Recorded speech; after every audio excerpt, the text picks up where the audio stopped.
Well, Don, I thought today we try not one, not two, but three different whiskeys. Because if it's what's better than one whiskey than three? And one of these is really special. What's new at Charlie's? What's new at Charlie's? Still on Main. What's new at Charlie's? Tell me what's new at Charlie's? Still on Main.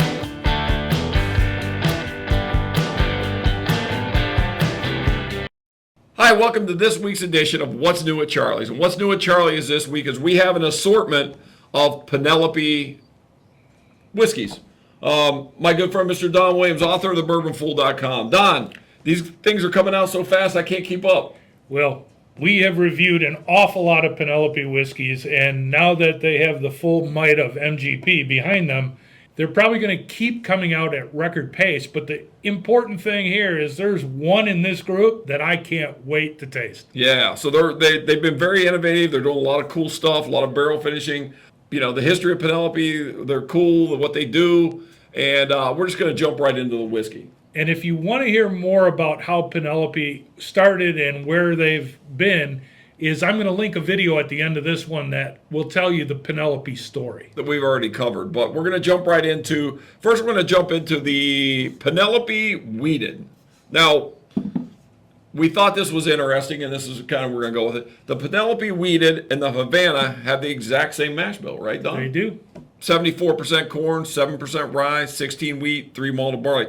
So basically the same whiskeys. They're 4 grains. Yeah, they're, 4 grains. They're Yep. 4 grains, but what makes it a wheated is it's heavy on the wheated flavor grain. Yeah, it's 7 rye. That's very, very small. Right. Yeah, so anyway, but we thought it would be interesting to try this and then see what it's done. And the Havana now was in rum barrels and maple syrup barrels, if I'm not mistaken. Yeah, and not commercial maple syrup barrels, but farm sourced maple syrup. Nice. So that's going to be really cool. And then our last one is going to be this American Light Whiskey, and that's the one Don's all worked up about. You better stay tuned for that one because that could be an early candidate for Whiskey of the Year. So we're excited about that. But let's jump right in on the wheated. So we already covered the mash bill.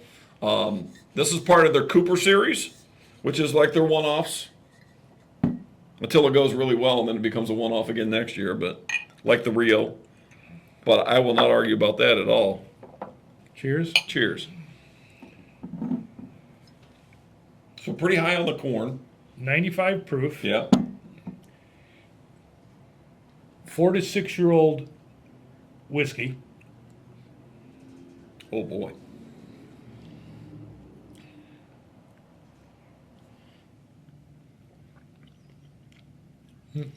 Now, we've tried some of their other 4 grain combinations. Yeah, yeah. I like this one a lot. I like this one a lot too. Wow.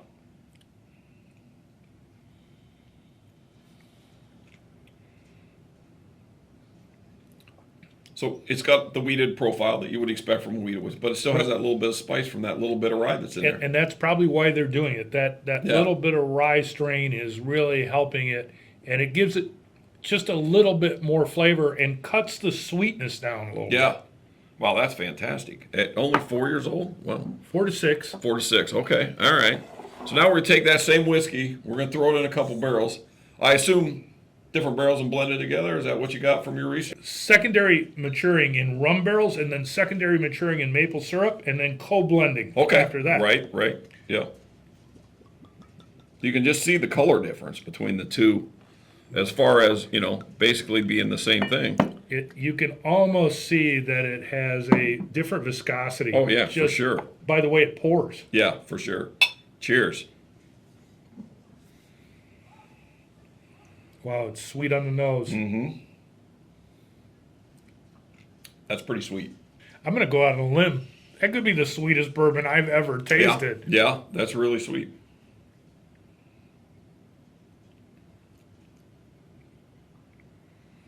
Well, I mean, you put it in maple and you put it in rum. That's what you're going to get. You would not know it is the exact same mash bill No. in any way, and that is Yeah. what that barrel finishing does. Yeah. 93 proof, so a couple Yep. of proof points down. Yep. Down a little bit, probably from the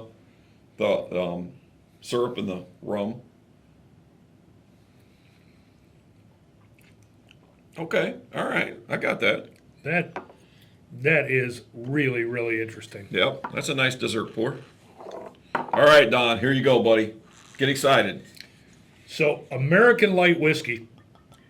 This is basically a corn whiskey. The mash bill is 99% corn, 1% malted barley. It's 17 years old. And what is beautiful about this is people are going to ask, if it's 17 years old, why isn't it really dark?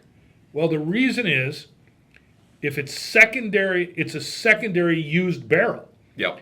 Because it's not a bourbon, it does not need a new charred oak barrel. So they're Correct. using a X barrel. Yep. And that doesn't add as much color. They released this once as a 13-year-old. This is a 17-year-old. And they even had a 15-year-old. But I think this one is going to be special. Wow. Okay, so 99% corn. So, yeah.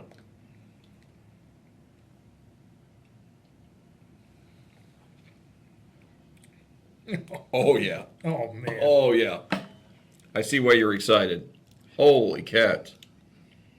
This baby's 138.8 proof, though. We've definitely stepped up from the 90 proof.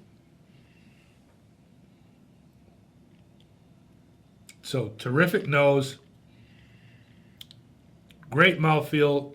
And for those of you who know the history of bourbon, American whiskey was, a lot of American whiskey was this. It Yeah. was corn liquor. And this is taking it up a notch. For sure. And if you think about it, this is MGP juice. It's probably Seagram's juice that was distilled in 2006 or 2008, right Yeah, around there. Sure. Yeah. And it is 17 years old, stored in a used barrel, and it is fantastic. It's fantastic. Yeah, this is really good.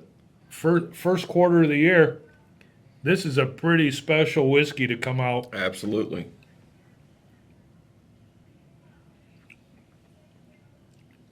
The double oak from last week, this from this week.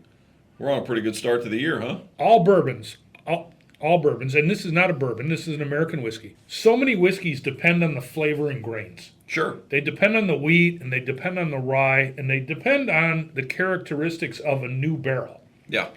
This is a used barrel with basically 99% corn. The barley's in there just to kickstart the fermentation process. Sure. Okay? Uh-huh. 1% isn't going to make a difference. Yes.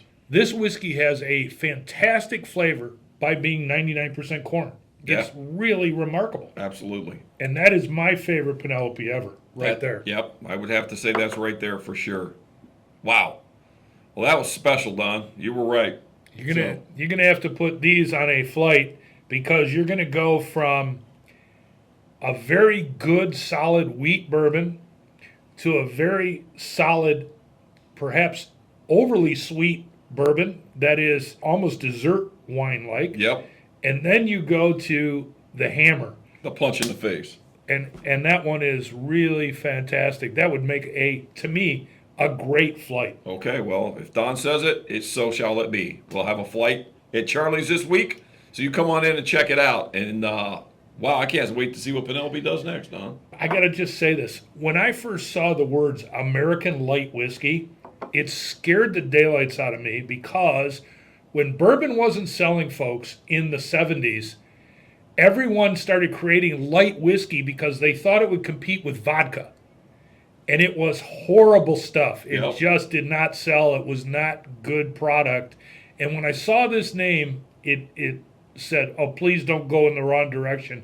But that is really fantastic whiskey. Absolutely. So, well, the Bourbon Fool's giddy, so you should come in and check this out because that doesn't happen that often. Charlie? Don, Thank you for bringing it to Charlie's. cheers, my friend. Thank you, guys. Thank you.